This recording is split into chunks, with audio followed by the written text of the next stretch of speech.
However you spend your time, that tells you who you are. So think about what it is you like to create in your life experience. Once I look at how you commit your time, once I do an evaluation on how you spend your time, I can tell you exactly what you're committed to.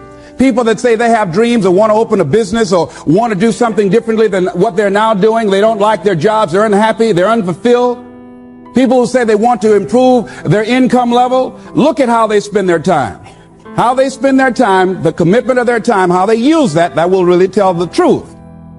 People who said, I'd like to do better, but you don't find them in vocational or technical schools, upgrading their skills and their knowledge, how they spend their time, that will tell you what's going on. People who say they want to normalize their weight, they want to be healthy, but every time you see them, they're eating, that will tell you that they're committed to being obese for the rest of their lives. People tell you they want to stop smoking and they're lighting up at that time.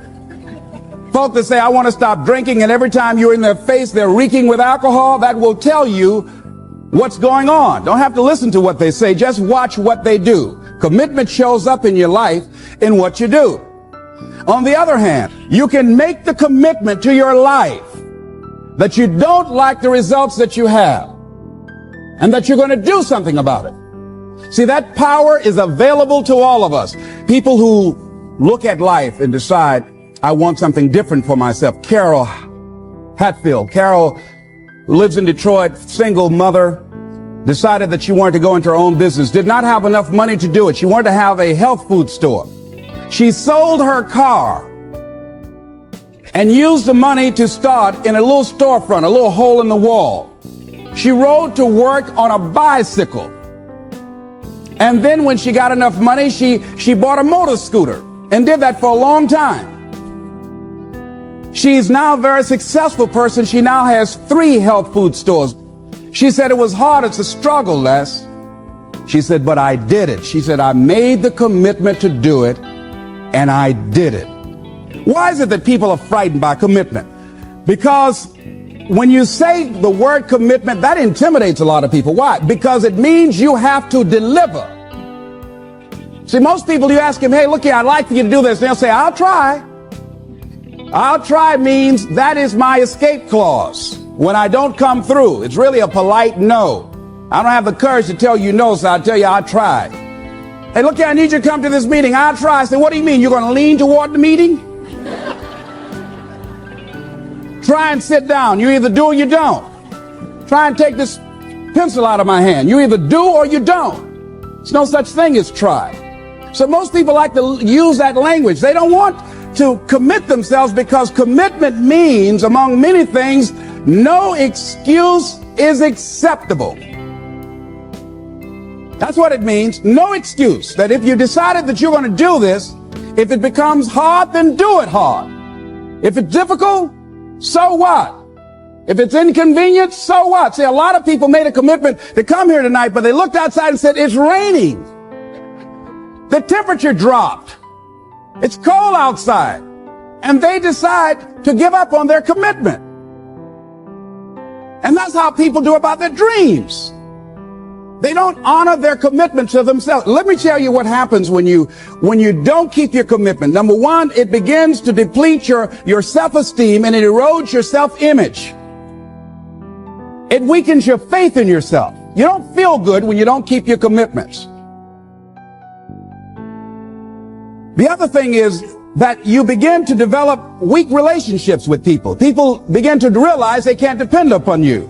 They can't rely on you because you won't keep your word. You've established that kind of reputation. Just think, what would your life be like if you decided to keep your commitments? What will all of our lives be like if we decided to keep our commitments? That we decided to do the things that we said that we were going to do.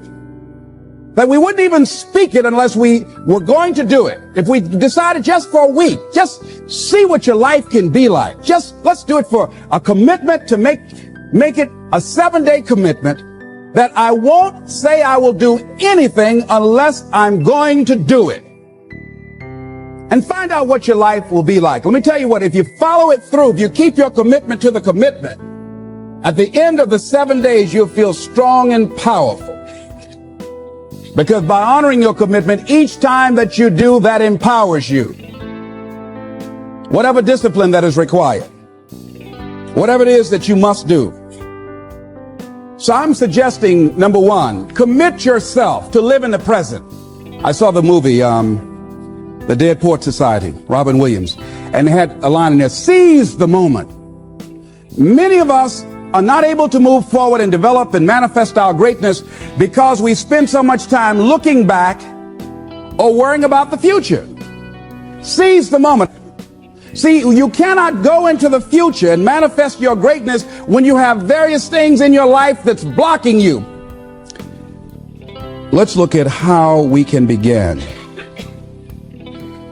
to keep our commitments. Remembering what Dr. Robert Anthony said about results. When you keep your commitments, you're able to produce some different kinds of results in your life. So how can we keep our commitments? And do we keep all commitments? No, we don't.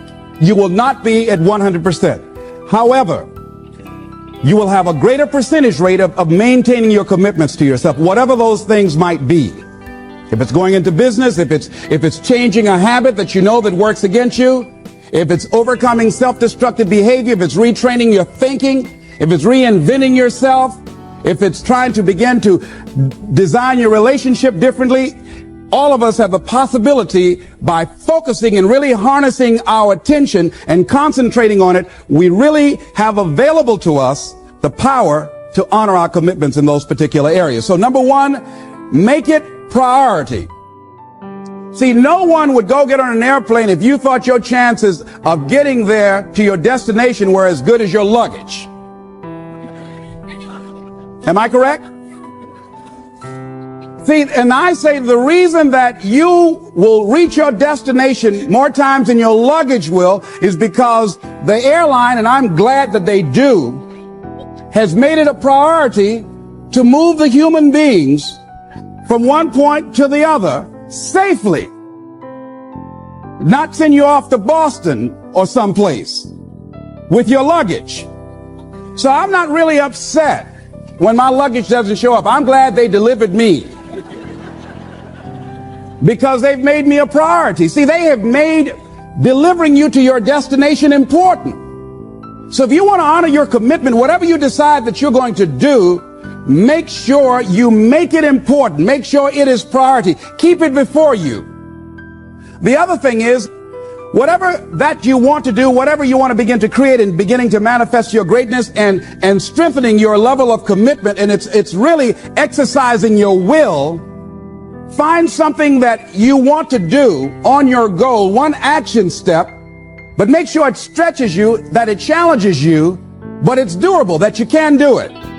This year I decided that I was going to exercise. So I started out doing just 10 setups and 10 push-ups. I know I can do that and not get upset about it. I can do that without thinking. So I started out small. Now I'm up to 50, but if I try to do 50 starting out, I wouldn't still be doing it. So I started doing it in manageable segments. Do that. And that strengthens your will. So my commitment now is strengthened and fortified by the activity of actually doing it. So now I can expand and build from there.